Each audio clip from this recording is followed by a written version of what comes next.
আপনাদেরকে আমি আমার নিজের একটা অভিজ্ঞতা বলছি। আমার বাড়ি কলকাতায় কসবায়, যেখানে আমার বাড়ির কাছে বোসপুকুর, মানে আমার পাড়ায়, আমার বাড়ি ওখানে বোসপুকুর বলে একটা অঞ্চলে, গোটা এলাকা হিন্দু এলাকা।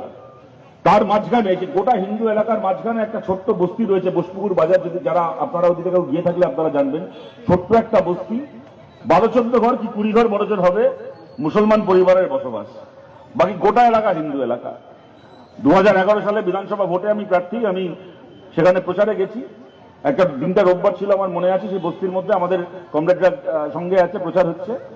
তারা বাচ্চা একটা মেয়ে, ছোট একটা মেয়ে, সে আসলো, এসে আমাকে বললো যে আমার নানার, আপনাদের পার্টির খুব পুরনো লোক, কিন্তু এখন শরীরটা খুব খারাপ, এখন বিছানা থেকে উঠতে পারেন না, ঘর থেকে বেরোতে পারেন না, কিন্তু আপনাকে দেখার খুব ইচ্ছে, যদি একবার আমাদের ঘর অব্দি যাও তাহলে আমার নানা একবার দেখতে চায়। তাই বললাম অবশ্যই চলো। গেলাম সে বস্তির মধ্যে, সেই ঘরে দেখি একদম ছোট্ট একটা ঘরে এক বয়স্ক ভদ্রলোক শুয়ে আছেন বিছানায়। তার শরীর এত দুর্বল দেখে বোঝা যাচ্ছে মানে বিছানার সঙ্গে মিশে গেছেন। আমি যেতে কোনো রকমে উঠে বসলেন, তার নাতনি উঠে বসালেন। আমি তার কাছে গিয়ে তার দোয়া, তার ভালোবাসা, তার সমর্থন চাইবো। আমি কিছু বলার আগে তিনি আমার হাত ধরে বলতে শুরু করলেন যে বাবা, সেই দিন তোমরা দেখোনি, তোমার একটা ঘটনা বলি। 1992 সাল 6 ডিসেম্বর বাবরি মসজিদ ভাঙা হয়েছে, গোটা দেশ জুড়ে দাঙ্গা হচ্ছে, প্রত্যেক দিন খবর আসছে, আজকে এখানে গন্ডগোল, কালকে সেখানে গন্ডগোল, কোনটা খবর কোনটা গুজব জানি না, কিন্তু প্রত্যেকদিন শুনছি উড়ো খবর আসছে, এখানে এই ঝামেলা হয়েছে, ওখানে ঝামেলা হয়েছে। আর আমরা এখানে বস্তির কটা লোক কাঁপছি যে গোটা একটা হিন্দু এলাকার মধ্যে একটা মুসলমান বস্তি, যদি এখানে যদি দাঙ্গা লাগে কচুকাটা হবো এখানে। এরকম ভাবে চলছে। একদিন হঠাৎ করে বিকেলবেলা আমাদের বস্তিতে খবর আসলো যে পাকা খবর, আজকে সন্ধ্যেবেলা আমাদের বস্তি অ্যাটাক হবে।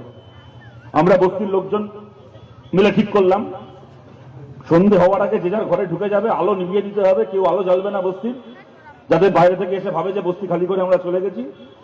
কোথাও যাওয়ার সুযোগ নেই, জায়গা নেই, তখন আর সময় নেই, বাইরে কারফিউ চলছে অনেক জায়গায়, শুধু আলো নিভিয়ে ঘরের মধ্যে বসে থাকতে হবে, যাতে বাইরে থেকে কেউ আসলে আমাদের খুঁজে না পায়। কেউ বাইরে বেরোবে না, তারপর যা আছে কপালে। দরজা বন্ধ করে সেই মতো ঘরে ঢুকে গেছি, ছেলে মেয়েকে নিয়ে। আমি আমার বউ বসে আছি, আলো নিভিয়ে ঠকঠক করে কাঁপছি। শীতকালের রাত, হঠাৎ শুনছি অনেকক্ষণ পরে, কতটা সময় কেটে গেছে জানি না, এমন সময় শুনছি দূর থেকে একটা কিছু লোকের গলার আওয়াজ আসছে। ক্রমশ আওয়াজটা জোরে হচ্ছে, মনে হচ্ছে যেন আমাদের বস্তির দিকে এগিয়ে আসছে। আস্তে আস্তে আস্তে আস্তে একদম আমাদের বস্তির মধ্যে হঠাৎ করে সে আওয়াজগুলো ঢুকে গেল। বুঝতে পারছি ঘরের বাইরে একদল লোক দৌড়দৌড়ি করছে। একটা আওয়াজ চেনা নয়, কেউ আমাদের বস্তির লোক না, বাইরের লোক। আমরা মনে মনে ভাবলাম, যা আশঙ্কা করছিলাম বুঝতে পারলাম সেটাই হয়েছে, আমাদের বস্তি অ্যাটাক হয়েছে, এবার বাঁচার কোনো উপায় নেই। কিছু বুঝে ওঠার আগে আমাদের দরজায় দুমদুম করে ধাক্কা, যে কি আছো ভেতরে, দরজা খোলো, দরজা খুলুন। আমি আর আমার বউ বাচ্চাগুলোকে কোলে নিয়ে কাঁদছি, ছেলেকে মেয়েকে। বাচ্চাগুলো কিছু বুঝতে পারছে না, ভ্যাল ভ্যাল করে তাকিয়ে আছে।